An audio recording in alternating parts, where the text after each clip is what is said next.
Oke, mungkin kita bisa langsung mulai aja ya teman-teman. Sembari kita nunggu yang lain, mungkin pembukaannya eh, saya ingin mengucapkan terima kasih untuk teman-teman yang sudah join, ya, sudah join dan mengikuti webinar saya pada kesempatan kali ini. Semoga harapan saya sih semoga nanti pertanyaan-pertanyaan teman terjawab gitu. Dan untuk teman-teman yang belum tahu apa itu UI UX juga bisa kenal lebih dekat apa itu UI UX gitu. Atau mungkin teman-teman yang udah tahu UI UX dan bisa dapat gambaran lebih tentang UI UX gitu ya. Oke. Slide juga udah kelihatan ya teman-teman. Slide yang saya ini.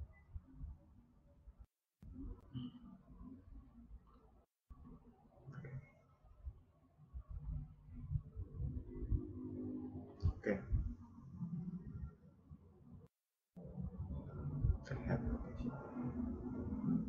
Oke, mungkin langsung mulai aja.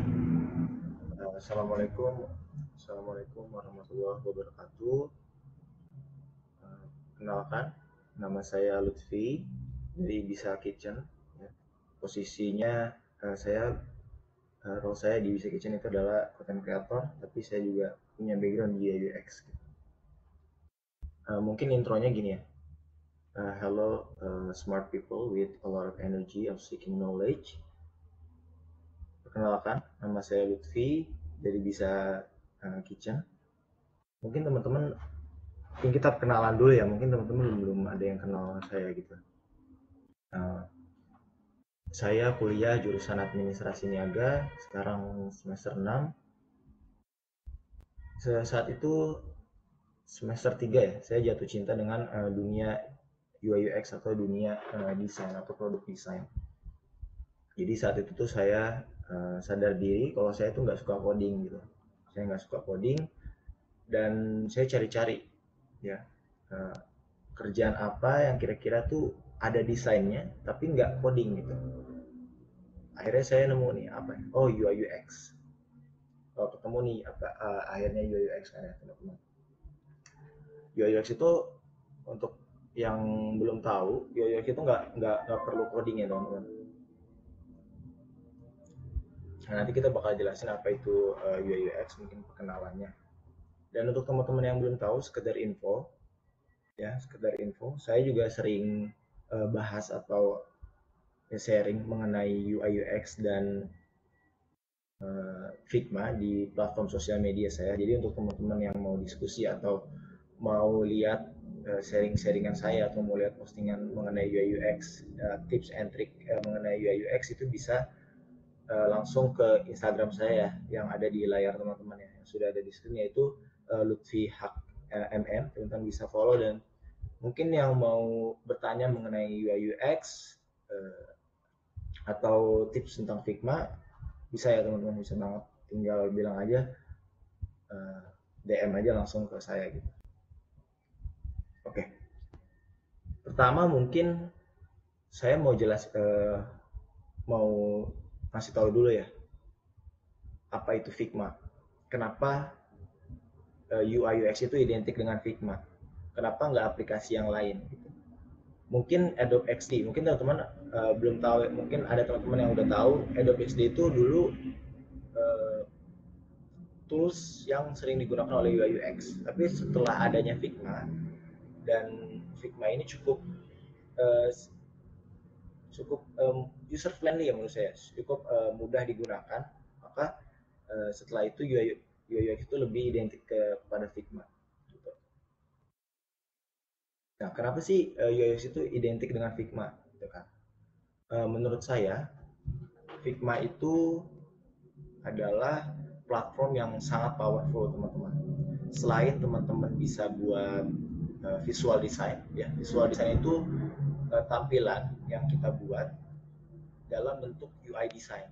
Nah, untuk teman-teman yang mungkin belum tahu apa itu UI design itu biasanya teman-teman biasanya kita lihat itu ada di aplikasi ya, aplikasi yang teman-teman gunain atau aplikasi yang biasa teman-teman pakai gitu. Contohnya seperti TikTok, ya, Instagram, dan tidak juga aplikasi dan tidak hanya aplikasi-aplikasi yang sudah jadi atau di develop, bisa jadi aplikasi-aplikasi atau tampilan visual design yang belum jadi teman-teman. Contohnya di Dribble ya, atau di website-website yang menyediakan portofolio atau tampilan-tampilan UI design yang belum di develop. Nah itu termasuk ke dalam UI visual design. Gitu ya. Jadi, nah tidak hanya tidak hanya bisa membuat visual design teman-teman, tapi Figma juga bisa eh, atau mencakup ya, mencakup atau merangkap proses eh, pembuatan aplikasi teman-teman. Ya, ini yang benar-benar menurut saya itu sangat-sangat benefit gitu.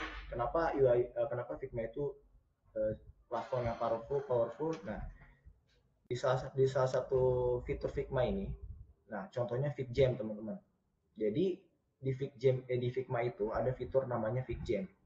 Nah, FigJam ini eh, bisa digunakan atau bisa digunakan untuk contohnya teman-teman membuat user flow, membuat flowchart, ya, membuat sitemap, lalu ya membuat notes atau membuat benchmark ya. Di sana kita bisa berdiskusi atau berkolaborasi real time dengan uh, partner yang lain, atau contohnya tim project manager, tim product manager dengan tim UI UX dan tim developer juga bisa berkolaborasi di situ. Mungkin nanti saya juga akan memberitahu apa saja yang bisa kita lakukan di FitJam gitu ya teman-teman. Nah selanjutnya eh, apa itu UI UX? Apa itu UX ya? UX design. Dari namanya aja UX. UX itu user experience gitu ya. User experience. Tapi saya agak bingung sih sebenarnya kenapa nggak UE gitu ya. Nah, mungkin biar bagus aja kali ya jadi UX design. Tapi selebihnya saya nggak tahu kenapa jadinya UX gitu. Contohnya nih teman-teman. Contohnya saya itu kuliah jurusan administrasi niaga. Nggak nyambung ya teman-teman ya. Desain, teknologi, administrasi niaga. Dan saat itu saya sadar diri bahwa saya nggak bisa coding teman-teman. Saya nggak bisa coding, maka saya beralih ke sisi UI design atau lebih mendesain karena saya nggak suka coding. Tapi di satu sisi saya suka cari masalah nih teman-teman. Saya suka cari masalah, terus saya suka mecahin masalah, terus juga saya suka uh, suka seneng nih sama masalah-masalah dan memecahkannya. Nah, itu jatuhnya lebih ke UX, teman-teman. Jadi, intinya UI itu lebih ke UI design itu lebih ke uh, tampilan ya, teman-teman. Lebih ke membuat tampilan yang menarik atau membuat lebih ke estetika. Sedangkan UX itu lebih ke uh, cari masalah gitu ya, teman-teman. Nah, iya maksudnya cari masalah tapi bukan cari masalah yang negatif ya, teman-teman, tapi cari masalah di masyarakat, jadi melalui keresahan yang ada di masyarakat dan bisa di solve gitu ya. Nah, sebelum kita lanjut, saya mau nanya dulu nih sama teman-teman. Saya mau nanya, mungkin di sini ada teman-teman yang udah tahu dan ada yang belum. Jadi aku mau nanya dulu nih sebelum kita lanjut. Apakah UI UX itu bisa dikerjakan oleh satu orang, atau UI UX itu adalah pekerjaan yang berbeda teman-teman? Ada yang bisa jawab nggak?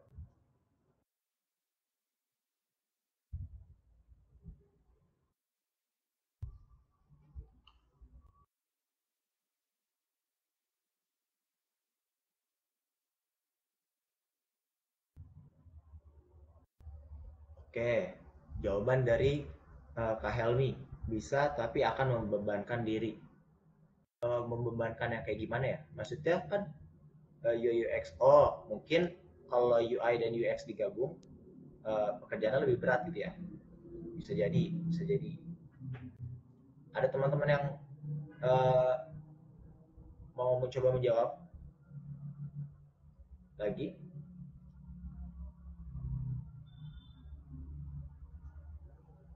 Oke, saya hitung ya sampai 10 detik. 1, 2, 3, 4, 5, 6, 7, 8, 9, 10. Oke, saya anggap teman-teman di sini ya dengan Mas Helmi juga eh, harus membebankan diri itu maksudnya berarti lebih ke dua pekerjaan yang berbeda seperti itu ya. Seperti itu bukan Mas Helmi. Berarti Mas Helmi considering atau memahami bahwa pekerjaan yang beda. Oke, siap. Iya, betul sekali Mas Helmi.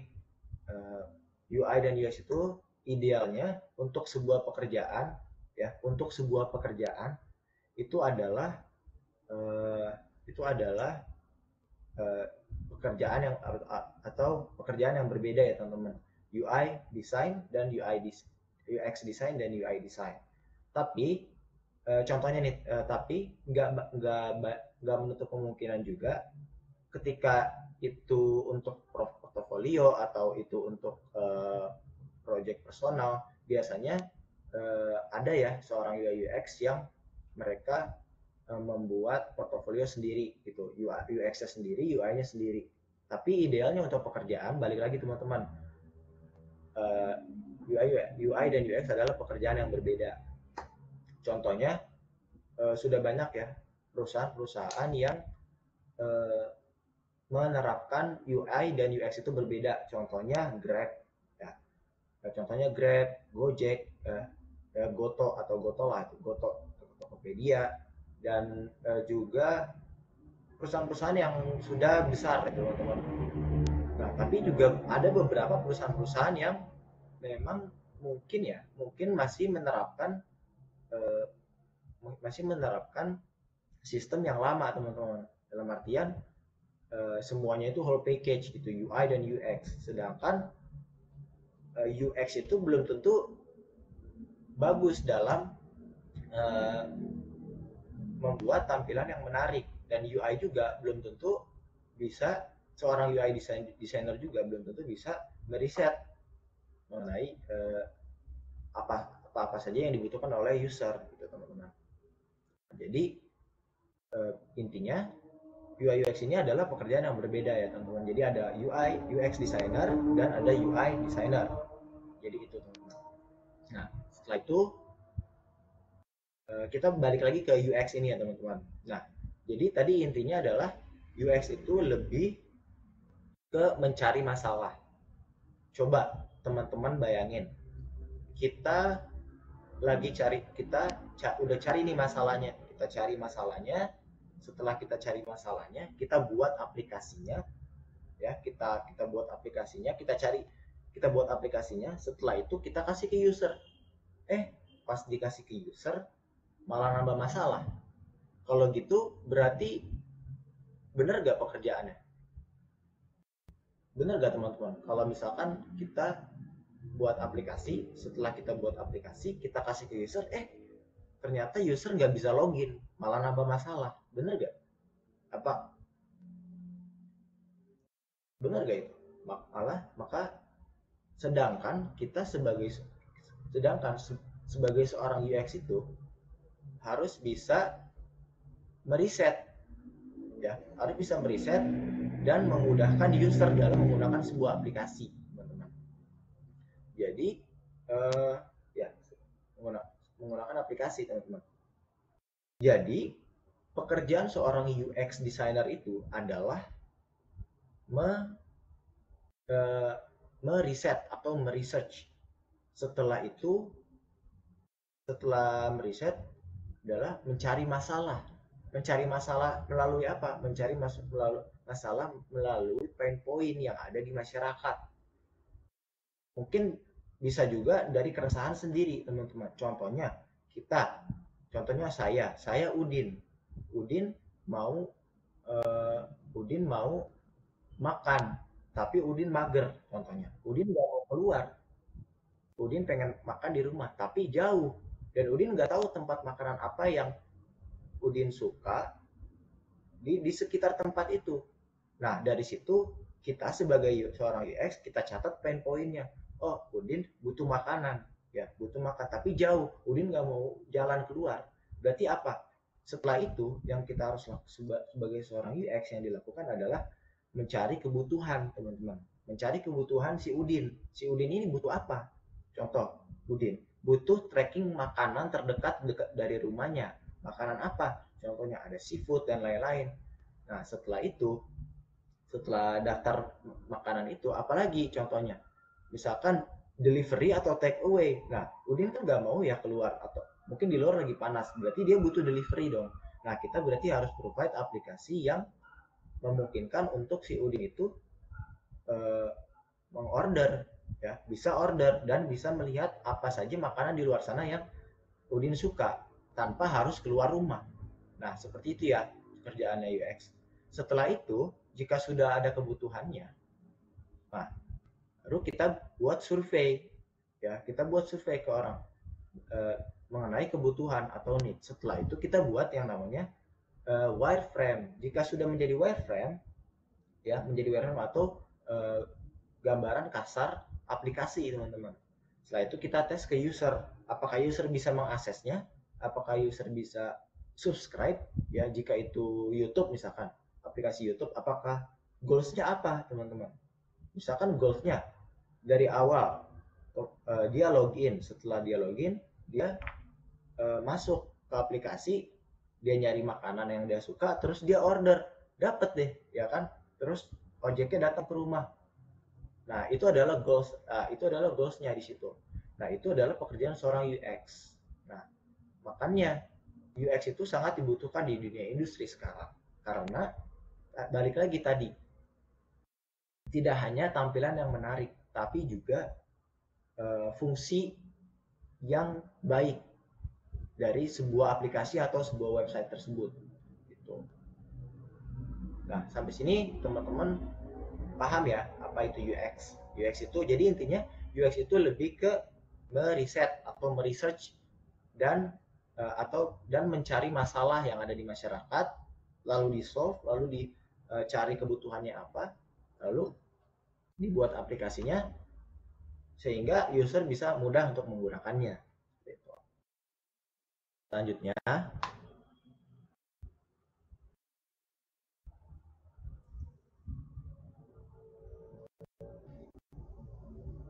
Selanjutnya, apa itu UI?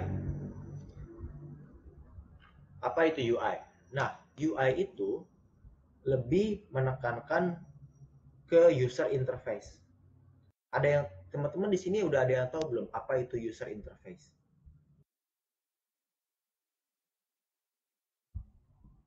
Ada yang mau jawab? Mungkin teman-teman ada yang udah tahu, jadi kita bisa dapat nih insight gitu. Apa sih UI design itu?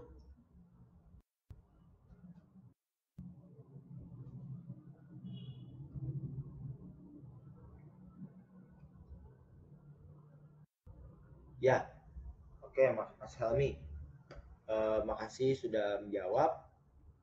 Uh, Berarti UI itu adalah desain antarmuka aplikasi. Betul, desain antarmuka aplikasi, yaitu visual design ya, visual design. Jadi eh, lebih ke visual design. Contohnya tadi saya kuliah jurusan administrasi niaga, tapi saya nggak suka cari masalah, saya nggak suka nih riset-riset, tapi saya suka desain. Nah, tapi sebagai seorang UI ada tuntutan, yaitu adalah membuat user itu mudah menggunakan aplikasi. Jadi seperti itu. Oke, makasih Mas Helmi. Benar sekali. Jadi memang antar muka ya. Jadi memang UI itu mendesain antar muka. Tapi antar muka yang seperti apa? Apa yang sebenarnya UI desain itu lakukan? Nah, kalau ngomong masalah antar muka aplikasi, seorang desain grafis pun bisa. Ya, karena tidak menekankan ke sisi UX-nya, teman-teman. Gitu. Jadi seorang UI itu juga harus tahu gitu, harus bisa memudahkan user dalam menggunakan aplikasi. Jadi UI interface itu maksudnya sebuah tampilan yang kita buat atau seorang UI itu buat yang akan berinteraksi dengan seorang yang akan berinteraksi dengan user atau pengguna aplikasi tersebut. Bisa itu website maupun aplikasi.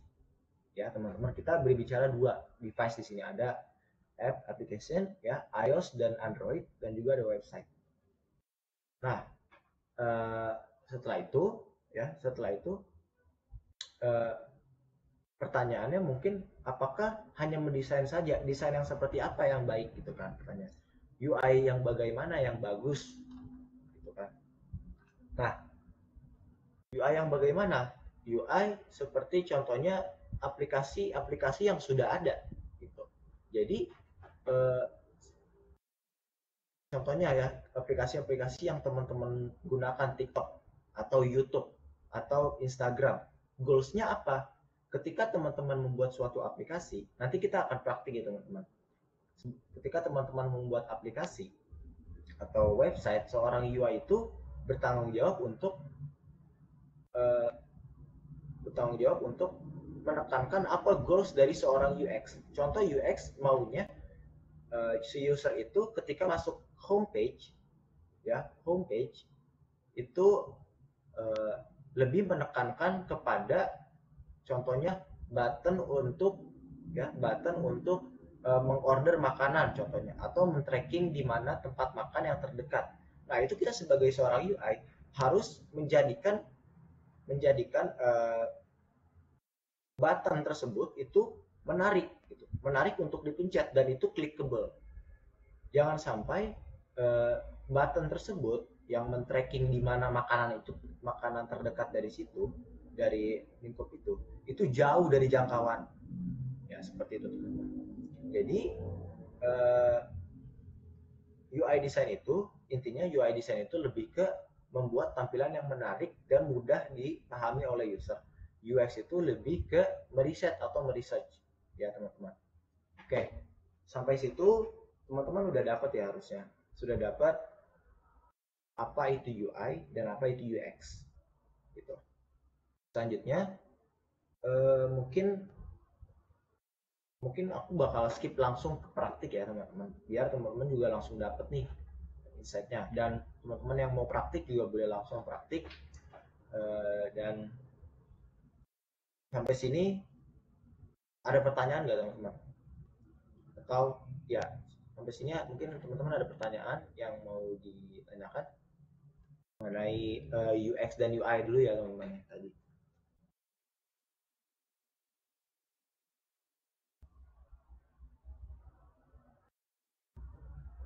Oke, Mas Helmi sedang mengetik.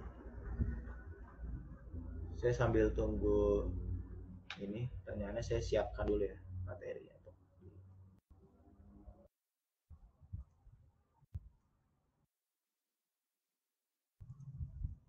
Oke, Oke, makasih Mas Helmi atas pertanyaannya. Metode belajar UI UX-nya Mas Lutfi otodidak atau ikut course ya? Oke, coba saya jawab ya, Mas Helmi. Jadi memang awalnya saya belajar itu memang dasarnya itu harus dasarnya itu memang harus ada yang tadi, Mas Helmi. Contohnya Mas Helmi harus tahu dulu nih apa bidangnya Mas Helmi itu. Mas Helmi apakah suka mendesain atau mencari masalah, atau Mas Helmi punya dua-duanya. Nah, itu bisa fokus di salah satu dulu. Misalkan Mas Helmi contoh fokus di UX. Nah, kalau udah dapat UX berarti Mas Helmi belajar dulu nih apa itu UX. Kenapa aku nggak saranin untuk ikut course dulu ya, kecuali course-nya itu yang memang benar-benar masih awam Mas Helmi. Contohnya ikut webinar atau seminar yang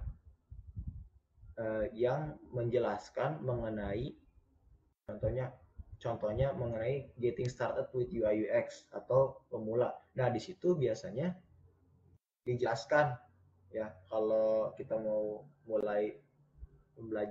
belajar UI UX itu baiknya itu sendiri dulu apa course. Nah, kalau menurut saya kita belajar dulu nih autodidak untuk basicnya aja ya. Kita belajar dulu autodidak untuk basicnya. Tapi usahakan belajarnya di tempat yang memang sudah expert di bidang tersebut gitu. Jadi eh, nah setelah itu ketika sudah tahu basic ya, ketika udah tahu basic boleh tuh ikut-ikut course yang menambah atau menunjang basic tersebut gitu. Yang kira-kira memang dibutuhkan mentor untuk hal itu. Jadi kalau saya itu autodidak dulu untuk basic ya, atau basicnya itu, setelah itu baru saya ikut course. Saat itu saya ikut bootcamp di Binar, ya, di Binar lalu di Purwadika. Itu setelah saya belajar basic.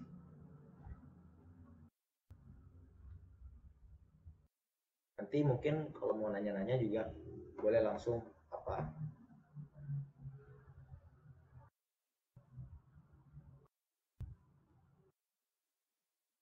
Oke, coba ya saya jawab. Saya alhamdulillah pengantar dengan durasi 7 hari, mulai dari profiling, wireframe, mendata masalah, sampai pengenalan aplikasi Figma. Terkadang saya rasa malah saya masih kurang familiar dengan tools seperti di mana tempat itu ambil. Oke, oke. Mungkin nanti uh, Mas Helmi bisa langsung lihat aja ya praktiknya ya, praktiknya. Jadi memang metode-metode pembelajaran UX itu berbeda ya.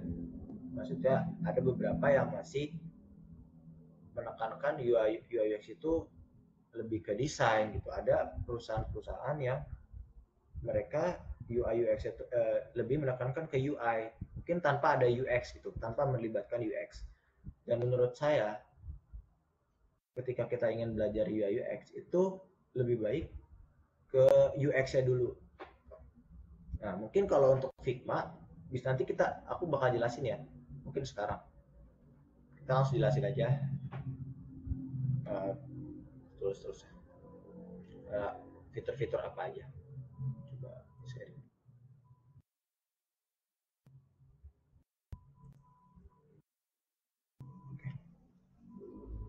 Apakah sudah terlihat ya? Apakah sudah sudah terconnect ke Figma?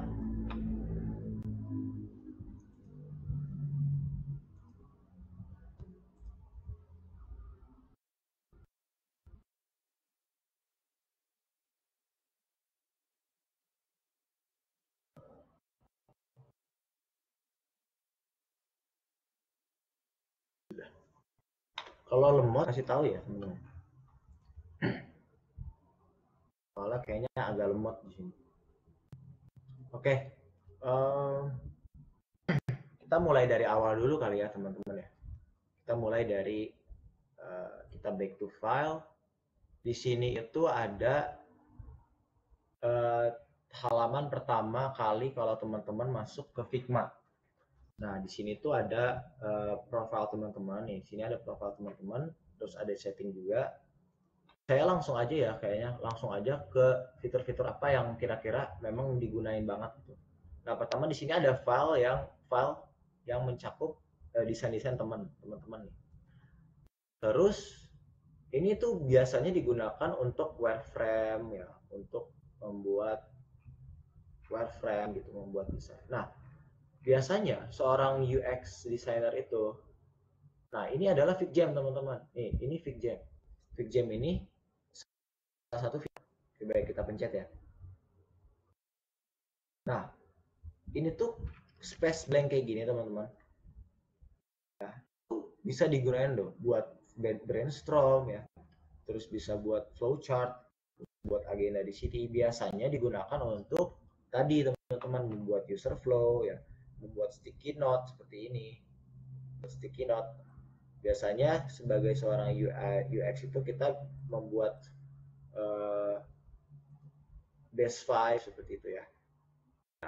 Mungkin ini pembahasannya di beda lagi ya teman-teman kalau di sini, tapi biasanya FigJam itu digunakan untuk seorang UX atau UI UX tapi kalau kolaborasi.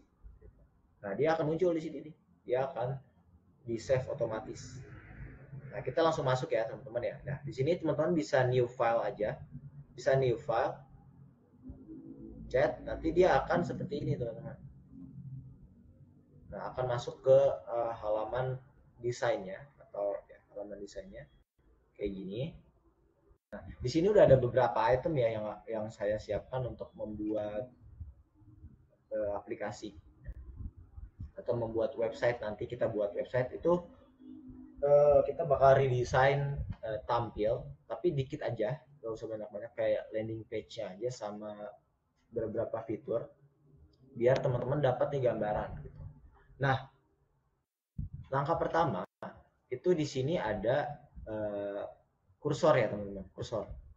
Nah, kalau teman-teman pencet itu ada scale. Scale ini gunanya apa? Kalau teman-teman klik sesuatu atau klik salah satu ya elemen di sini, itu teman-teman bisa scale ya, bisa scale. Contohnya misalkan ini ya. Kita ambil dulu. Misalkan aku taruh sini. Nah, kalau kita pakai kursor kita besarin begini, nah dia uh, pixelnya ini maksudnya gambarnya ini tidak menyesuaikan dengan gambar aslinya gitu, dengan ukuran aslinya. Tapi ketika teman-teman pencet scale atau K ya, pencet K, teman-teman ketika gede, nah dia akan menyesuaikan dengan ukuran originalnya. Jadi kita bisa Ctrl Z, kita balikin. Oke. Nah, setelah itu kita mau buat aplikasi nih ya, kita buat website. Kita buat website. Contohnya kita mau buat desktop. Nah, kita di sini teman-teman pencet nih desktop. Jadi teman-teman pencet wireframe. Nah, di kanan ini sudah disediakan template-template untuk frame-nya. Nah, kita akan menggunakan contohnya desktop ya di sini. Desktop kita pencet yang kita cari di sini misalkan desktop atau Mac, di sini ada MacBook Air. Kita pakai yang desktop. Ini.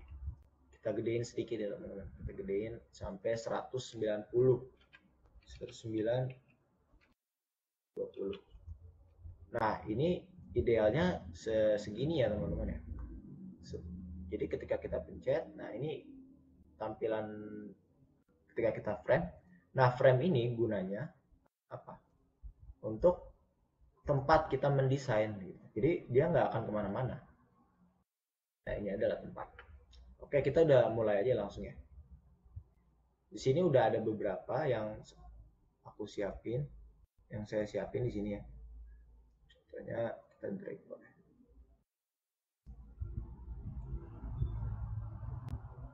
Nah, kalau teman-teman taruh sini dia udah otomatis kayak gini. Nah, otomatis. Nah, ini aku bakal ini ya buat satu-satu kayak gitu. Kita pencet T untuk annotate atau teks, membuat teks. Kita buat di sini kategori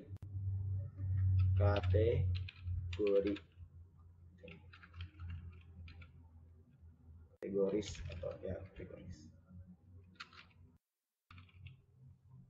Setelah itu kita kecilin nih teman-teman. Kalau mau ini kan kegedean ya.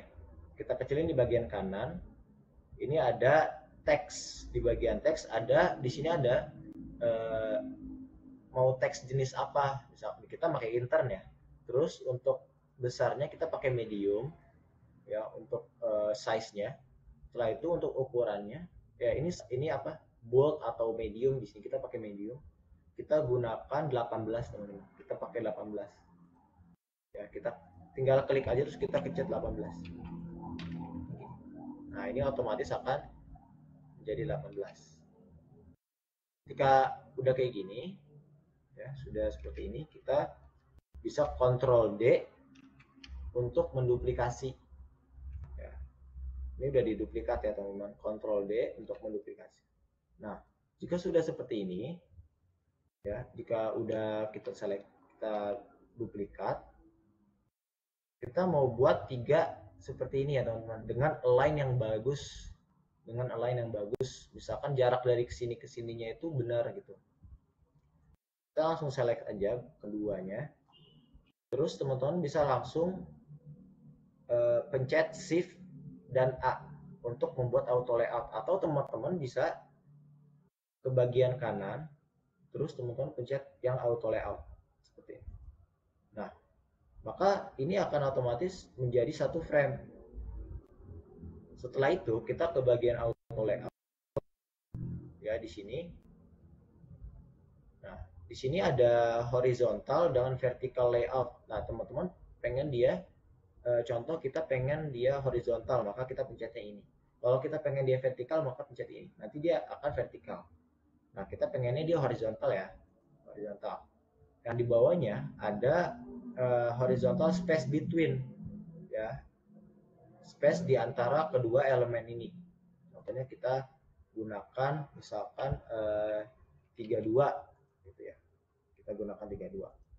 Ya, tapi kalau saya merekomendasikan untuk ya menggunakan itu lebih ke genap ya teman-teman. Jadi kayak 32, 24, 16. Bisa seperti itu. Setelah itu di sini ada ratanya teman-teman. Ada rata tengah, ada rata samping, ya, ada rata tengah samping kanan, ada rata atas, tengah, kanan kiri tengah, ya. Kita gunakan yang tengah seperti ini. Jadi maka dia akan di tengah ketika kita resize. Ya. Ketika kita resize, nah dia akan di tengah seperti ini. Ketika kita di samping seperti ini, dia akan di samping. Nah, kita gunakan rata tengah. Setelah itu, kita pengen buat 3 seperti ini ya.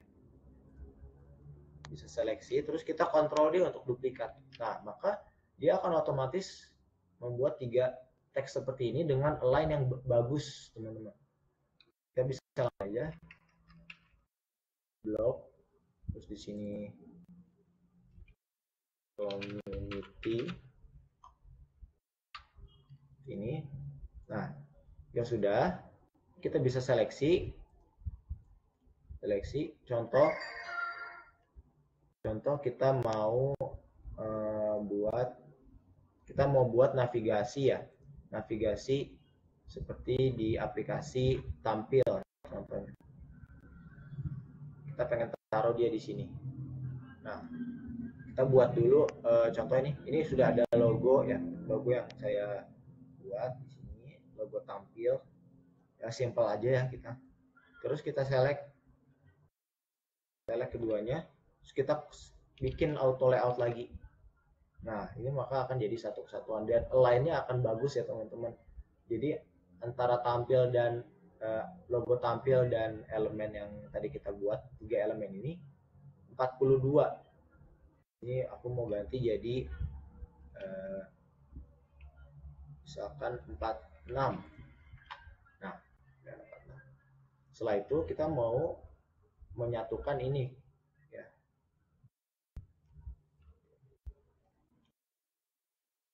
Kenapa sih pakai auto layout gitu ya? Kenapa harus pakai auto layout? Nah, pasti kan pertanyaannya gitu ya. Karena kenapa? Kalau kita duplikat kayak gini, dia akan menyesuaikan teman-teman. Lihat. Ya. Dan itu jaraknya sudah terorganize baik. Sedangkan kalau kita menggunakan yang biasa, itu biasanya tidak rapi, tidak terorganize. Ya sudah, kita pakai ini, kita akan membuat ini ya teman-teman. Kita buat dulu. Ini udah ada elemen yang aku buat, kita drag aja ke bawah. Terus ini dari teks sama ini, bikin kontrol A.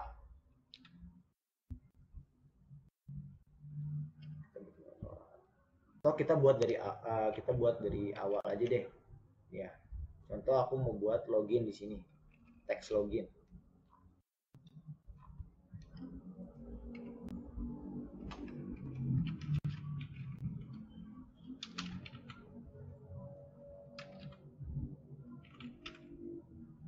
again. Terus setelah itu aku seleksi, terus kita bikin auto layout lagi. Kita shift A, kita pencet shift A kayak gini, maka otomatis. Nah, setelah itu kita fill, kita kasih dia warnanya misalkan maunya biru. Nah, jadi seperti ini. Kan ini dia di auto layout nih. Terus kita bikin dia rata tengah supaya teksnya ketika kita stretch itu dia di tengah. Nah, untuk ininya kita bikin dia misalkan 24 ya atau 16. Nah, seperti ini.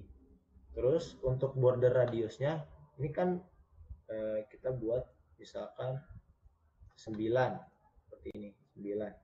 Untuk teksnya kita buat misalkan putih. Nah, tapi ini, nah kalau teman-teman, jadi kalau teman-teman ketik di sini, untuk aku mau ngetik, misalkan mau ganti ya, jadi misalkan kita ketik di sini. Nah, dia akan menyesuaikan teman-teman, dia akan menyesuaikan si auto layoutnya itu. Jadi kita nggak perlu susah-susah buat rectangle, setelah itu kita buat teks di dalamnya. Nah, kita taruh di, kalau sudah kita taruh di sini. Misalkan kita samain ininya, kita buat 24. Nah, kita hapus, kita ganti. Kita select keduanya, kita buat auto layout supaya dia, kita buat dia rata tengah ya. Jadi ketika kita misalkan contoh, kita mau buat lagi nih, mau buat, tinggal kita duplikat ya teman-teman. Nah, dia akan otomatis ada di sini. Dan dia tidak akan merusak elemen yang lain. Kita pencet, kita taruh di atas, terus kita drag. Nah, kita bikin auto layout lagi. Di sini jaraknya kurang lebih sama ya. Untuk ininya kita hapus dulu karena tadi kita udah buat. Nah, ini kita select keduanya. Terus kita buat auto layout. Nah, jadi rata ya teman-teman. Nah, kita buat dia rata kiri. Nah, ini kan, nah kita kan mau sesuaiin dia dengan frame yang di belakang ya teman-teman. Kita bisa, misalkan contoh kita fill dulu, fill contain. Kita buat warnanya agak abu-abu. Contoh, warnanya agak abu-abu supaya abu. Dan ininya kita mau buat, kita isi fill container. Nah, sebelumnya kita mau buat dia itu responsif. Jadi ketika kita gerak-gerakin frame-nya, dia nggak ngaruh, dia stretch atau responsif, dia ngikutin. Gimana caranya? Kita select, terus kita matiin ininya nih, kita nggak pakai space between ya, kita buat 0 aja. Kita buat 0, terus kita pencet. Nah, kita pencet titik 2 menu atau titik 3 di bagian auto layout. Nah, kita buat dia space between. Jadi ketika di stretch, dia akan mengikuti. Nah, kita misalkan mau buat dia ke ujung yang gini ya, nempel ke ujung. Kita buat misalkan fill dia warna putih ya, warna putih. Seperti ini. Nah, setelah itu kita tambahkan yang namanya auto layout atau horizontal padding. Kita pengen dia paddingnya ini 72, maka akan paddingnya akan jadi 72. Ini 72, ini 72. Setelah itu kita bisa stretch dia. Kita stretch, kita bikin dia fix, kita stretch.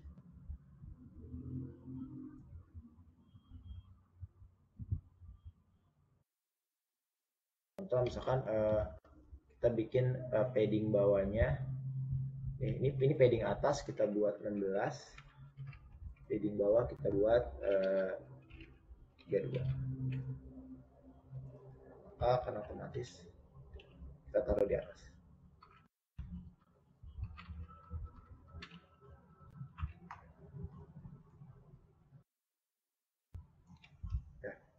Nah, maka sudah jadi nih navigasi. Tapi ini belum responsif ya, teman-teman. Kalau mau kita responsif, kita pencet ini, terus kita bikin dia, ada di sini ada tulisan constraints, kita buat dia left and right. Maka ketika kita stretch, dia akan responsif.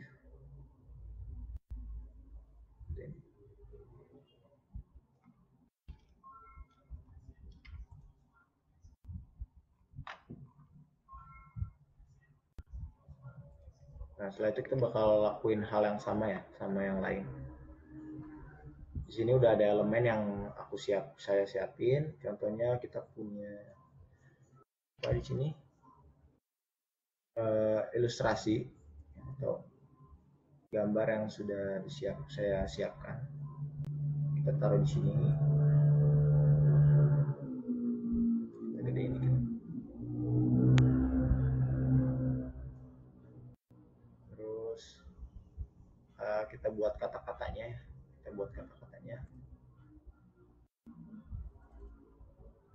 Di sini udah ada kata-kata yang saya siapin, jadi tinggal di copy paste supaya mempersingkat waktu.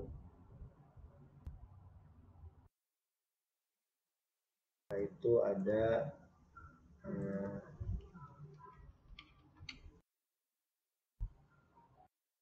teks di bawahnya.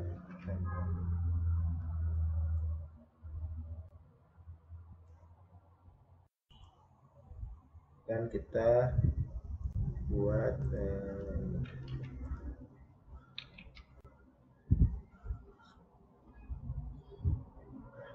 maka sudah jadi ya seperti ini teman-teman. Jadi ini tapi kan ini belum rata ya, kita mau dia ratanya sama kayak gini, dia bisa stretch ketika kita respon,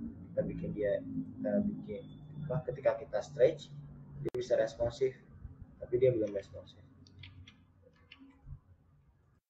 Kita select dulu yang ini, kita bikin auto layout. Kita select keduanya, teman-teman bisa langsung select kayak gini, lalu pencet shift A. Setelah itu kita bikin dia rata kiri ya. Untuk jaraknya kita buat 42 untuk jaraknya. Setelah itu ini kan belum responsif ya, kita mau buat dia responsif, kita pencet ya, kita klik, lalu kita klik enter supaya child ya, ini kan frame ya, ini auto layout, kita pencet enter, terus kita buat dia fill container. Nah, maka otomatis akan responsif.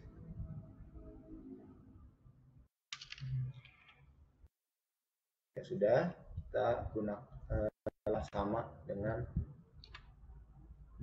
teks di bawah ini. Nah, ini kan align tengah ya, kita bikin dia rata bawah kiri. Dan setelah itu kita fill container. Setelah itu kita stretch ke atas. Ya, jadi ketika di stretch,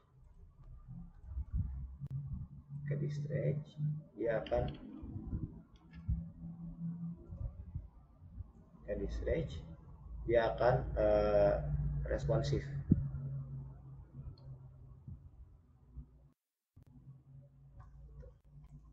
Nah, kita mau jaraknya ini 100 misalkan 9882. Nah, terus kita seleksi ya, kita seleksi dengan ilustrasinya, kita bikin dia shift A, maka akan otomatis terseleksi. Kita bikin dia align tengah menggunakan align horizontal center supaya dia align tengah, ada di tengah. Nah ini kan belum responsif ya teman-teman ya. Kita mau buat dia responsif. Sebelumnya kita select dulu frame yang kita ini, terus kita buat dia dulu container.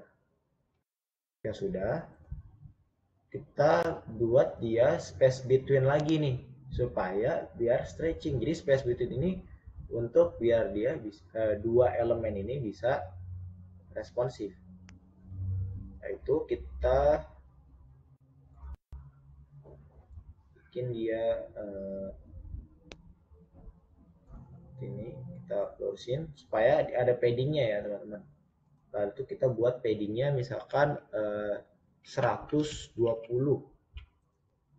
Nah maka dia akan ada paddingnya seperti ini. Paddingnya kita pencet, terus kita bikin constraints-nya left and right. Kita pencet desktop, lalu kita stretching. Nah ini sudah responsif ya teman-teman, sudah responsif ya, seperti itu. Ini udah responsif, jadi ketika mau ukurannya berapapun dia akan stretch seperti ini. Dia akan stretch. Oke, mungkin sampai segitu dulu ya, karena kalau kelamaan mungkin sejam nih kita bahas, mungkin butuh 2 jam untuk ngebahas ini. Sampai sini ada yang mau ditanyain nggak? Kira-kira teman-teman paham nggak, bisa nggak buat sebuah landing page dari sini?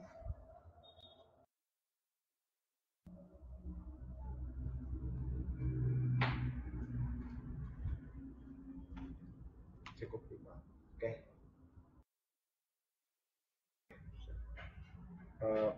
Mungkin saya langsung ini ya, mungkin ke sesi tanya jawab ya. Ada yang mau ditanyain nggak teman-teman? Belum kita tutup.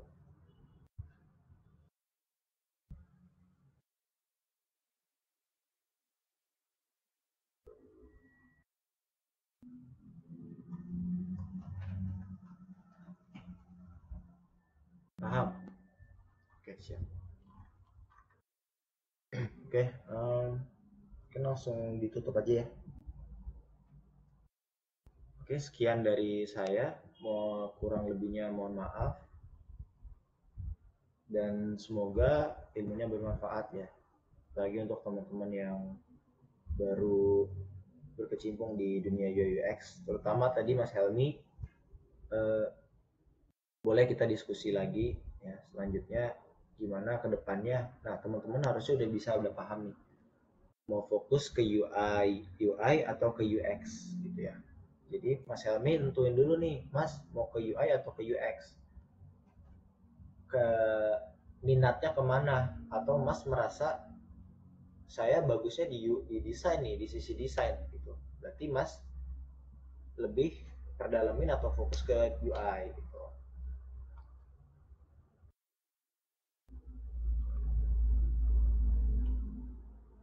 Ada pertanyaan lagi gak teman-teman?